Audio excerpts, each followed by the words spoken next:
Hello everybody, and thank you for watching the Adapt Home YouTube channel. This video is good for someone that's never had an alarm system and is thinking about getting one, or someone who's just interested in learning how a home security system works. This video, once again, is how a home security system works. I'm going to make another video on the channel, how to use a home security system. But this video specifically, like I said, is how home security systems work. So there's a couple components to a home security system, and we'll go over them all. You have the keypad or panel. This is basically the brains of the system. It's where everything syncs together in and where it sends a communication to the alarm center from. So the keypad or panel, once again, refer to it as basically the brain of the system. There's many different home security sensors. Here's 4 of them. We'll go over them. These sensors are what gets triggered when something happens in the home, when there's a break-in, glass breakage, motion detected, etc. These alarm sensors communicate to the panel and have to be programmed into the panel or the keypad. And then your panel or keypad needs a way to send the emergency signal to the alarm company or the monitoring station you're using. Back before maybe 10 or so years ago, systems would use a customer's phone line to send the signal out. Nowadays, most alarms, newer alarms that have been in the home for less than 10 years, use a cellular connection. This goes inside the keypad. You never see it, but it basically calls out like your cell phone would, because the alarm system itself, once triggered, needs to have a way to communicate to the alarm company. The keypad here, I have it unplugged here. Normally this would be drilled on the wall, and you'd have a power cord run through a hole behind the keypad back down to a power outlet, and it would have a backup battery for 24 hours in case the power were to go out. You can also just plug in this panel and set it on a counter. Some people do that as well, but most people decide to have it on a wall near an entry point. That way, when you're coming in and out of the house, it's easy to get to, type in your code, etc. You can program codes into this, example 1, 2, 3, 4. So when you're coming in the home and a door sensor goes off, you have time to come in and type in the code to disarm the keypad. You can also set it to where if a door or window sensor is open, the keypad will tell you front door open, back door open. This is helpful for anyone that has children or elderly in the home and they want to know if a door or window is being opened. So depending on your home and your situation, you'd have many different alarm sensors to choose from. Door and window sensors, glass break detectors if a window is broken, a motion detector, fire alarms, carbon, medical, flood sensors. There's many different sensors. The typical ones are door and window sensors. You would have these pretty much on every entrance of the home covered. And then whether or not you have animals in the home, you'd have a motion detector or glass break. If you have large animals in the home, you wouldn't want a motion because it'd be setting, they would be setting it off. So you'd probably go with a glass break sensor where if anyone were to break a window, it's gonna detect it. We'll go over a key fob a little bit later. So let's say your home has 3 doors and there's 2 windows on the bottom floor and you don't have pets.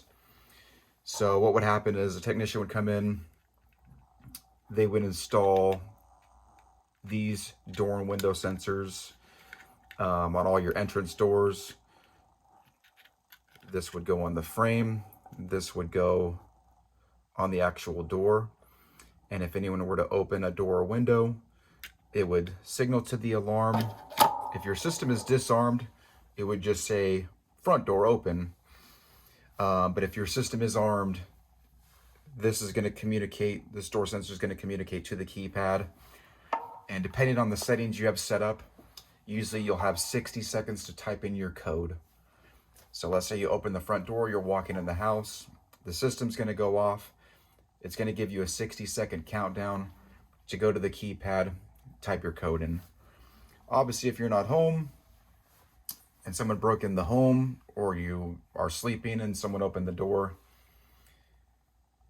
the system's going to go off, and obviously the burglar is not going to have your 4-digit code. So after the 60 seconds or whatever you program that to, or your technician programs that to, after that 60 seconds, the system's going to go off. It's going to make a loud screeching noise like you see on TV when an alarm system goes off. It's going to be loud. It's going to be aggressive. And the alarm company, so this cell phone unit or phone line is going to be registered to your keypad, and the company you're paying to monitor it will have that on their computer systems. So when this system goes off, it'll communicate via the cell phone chip to your alarm company.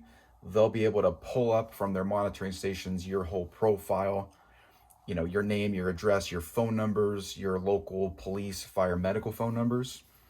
A lot of people think that when an alarm goes off, it directly calls the cops in your area. That's not true.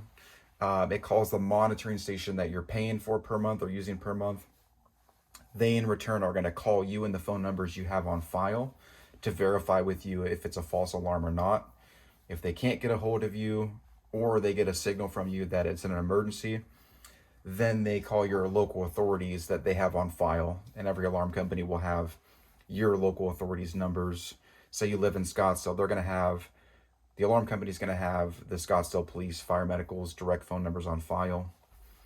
So scenario, once again, someone opens the door or window, these separate. It's going to send a signal to the alarm. Based on the settings, the alarm's either going to immediately go off and call the monitoring center, or it's going to give you your 60 seconds. The monitoring station is going to get that signal. It's going to pull up your information on their computers, and they're going to call you and the phone numbers you have on file and the police after, or you can tell them it's a false alarm. If you accidentally open this up and don't get to the panel in time, you'll be able to give them your verbal code. Alarm companies will make you put a verbal code on file to confirm it's you and that it's not an emergency. You can also have an alarm system and not pay for monitoring. You can install all this stuff in your home, put a 4-digit code in the keypad, have settings and stuff, and not pay for a professional monitoring company to monitor you. The system's just going to make a bunch of noise. It's going to go off. These sensors are all going to work. Trigger to the pad, noise, hopefully scare the criminal off, but without a cell phone communication and a subscription to an alarm company, the system won't be monitored. So going back to the example, a system's customizable to your home. Your home, 4 of these on every single entrance point. You have 2 downstairs windows you want covered, whether it's a kid's window or back window. You can have them on the windows as well. And then most home security systems don't just have their doors and windows covered, because if you break through a window, the sensor was never opened and set off. So inside the home, yours, for example, you don't have animals. You'd have a motion detector in the home. This would go in a hallway, somewhere where someone has to walk through the home to get to other rooms. You can set this on. You can basically turn this sensor individually off or on, only having, you can set it to only having your windows covered and doors, but not the motion, so you can freely walk around your home at night without setting the system off when you go to the bathroom or get something to eat. Or if you're gone completely, you can have every sensor set completely, where if a door or window's opened or there's motion detected in the home, the alarm goes off, sends a signal. If you have animals and you can't have a motion detector in the home, you can have a glass break sensor.